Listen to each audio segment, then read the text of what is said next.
I'm going to talk a little bit about a 2-year journey that we've been on at O2 to transform what was really just an online channel into an excellent digital organisation and experience. And it's partly about trying to deal with the business challenges that drove us to move in this direction. So as an industry, our challenge is that there's, a bit like many other industries actually, the internet's transformed who we battle with and what products and services are deployed and how fast and how quickly we've got to change. And so lots of new businesses are coming in trying to disintermediate us. As a communications company, everybody likes to talk about over the top and we're just carrying bits and bytes. And clearly we're not particularly happy with that and we need to respond. So our response has been to start out to launch a whole range of new products and services, diversify into different markets, but also optimise our cost base. And there's a real challenge in both of those, the dichotomy, expansion and optimisation at the same time. And when you move into things like the financial and health market, it's stretching your brand, but it also puts a lot of stress on your customer experience, particularly in the digital world. So in addition to that, we're actually trying to leverage our data. Like lots of companies, we've got lots and lots of data, and how do we leverage that to deliver the real personalised experience when people come to us through any channel, whether it be digital, physical. We've still got our retail stores, and how do we deliver personalised experiences there? Further challenge is actually our customers who are maturing in the digital world. So our customers actually expect to get all their products and services, that sort of, I can't remember what it was, but anytime, anywhere, whatever. Well, that's kind of here now. And the reality is that customers want to do what they want with our services on the device they want. And the experiences we give them have got to be device independent, but actually they've got to be contextually aware. So we've got to know where people are, kind of know what they want to do more and more, and then give them the content and the services they want in the moment. So over the last 2 years, I've worked with, took up an online channel team and converted them into a digital technology team. And in that, we changed our ways of working. We're now working collaboratively with marketing. And as a result of that, we've delivered some really exciting propositions. So last summer we launched Priority Moments, and I'll come back to that and talk a little bit about it. But as well as that, we've delivered really market-leading self-service capability. So our My O2 app on iPhone and Android has massive uptake and massive customer satisfaction. And 2 weeks ago, we launched the fruit of a long project to deliver a new multi-channel commerce platform. And that's really going to give us extended capability in mobile, social, web, but also into our voice and retail channels, because we can't forget those.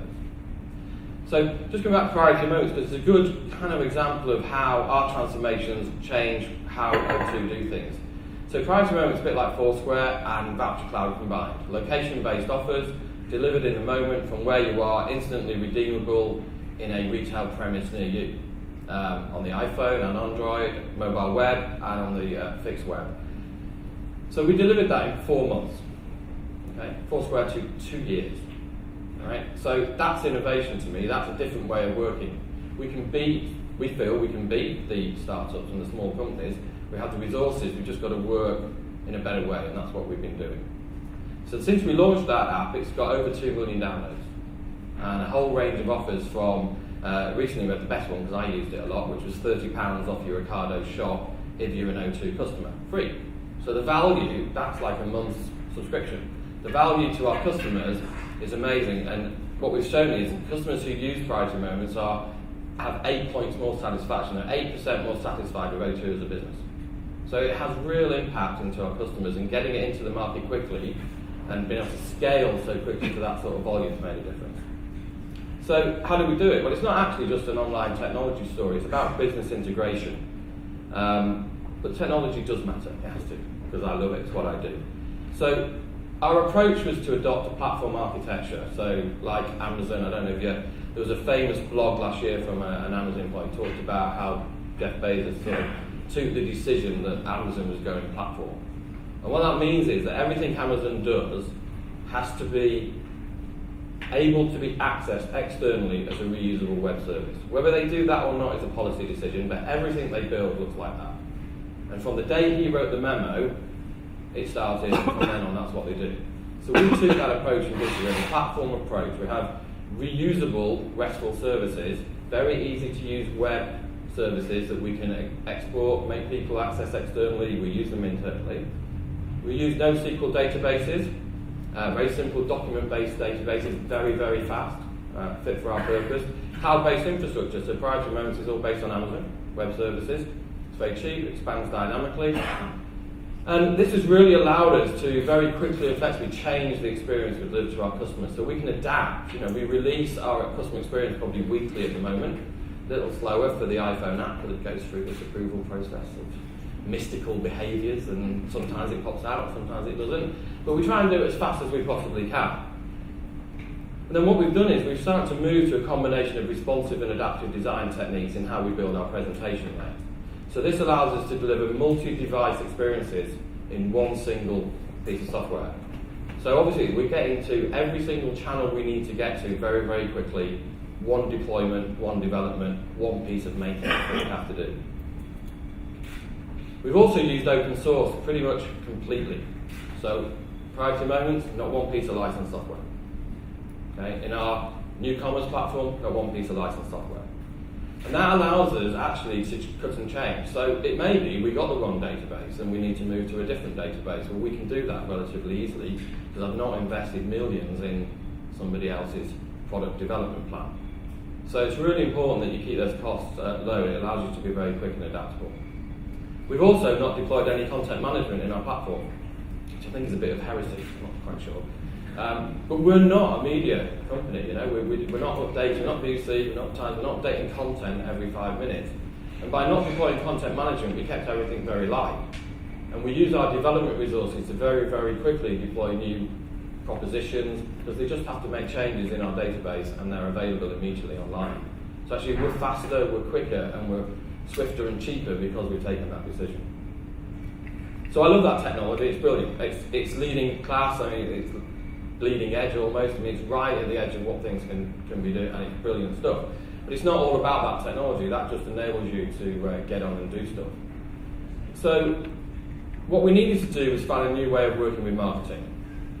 Okay? So the challenge is, how do you get collaboration and cooperation in a world that's moving so fast?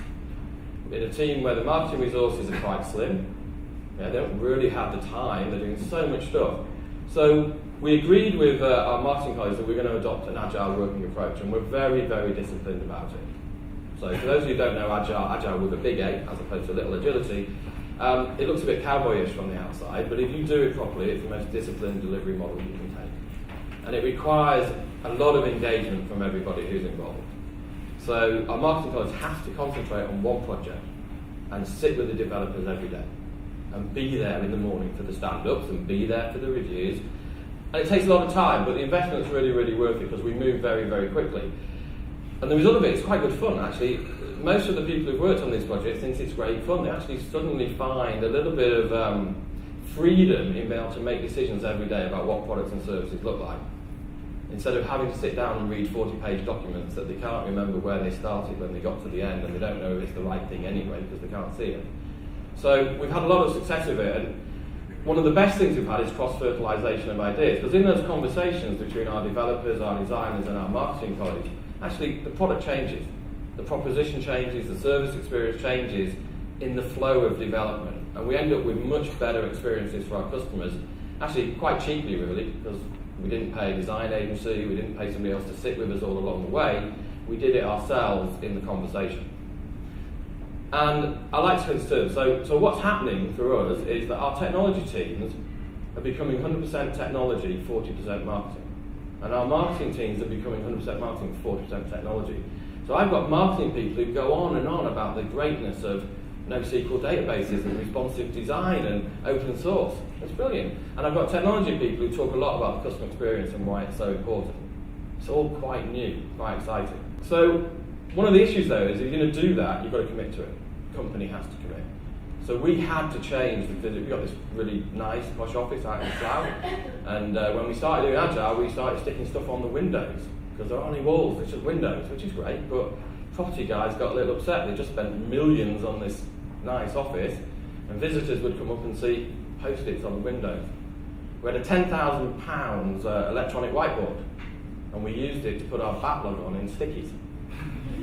people started to get upset, but we didn't care because we wanted to change the culture.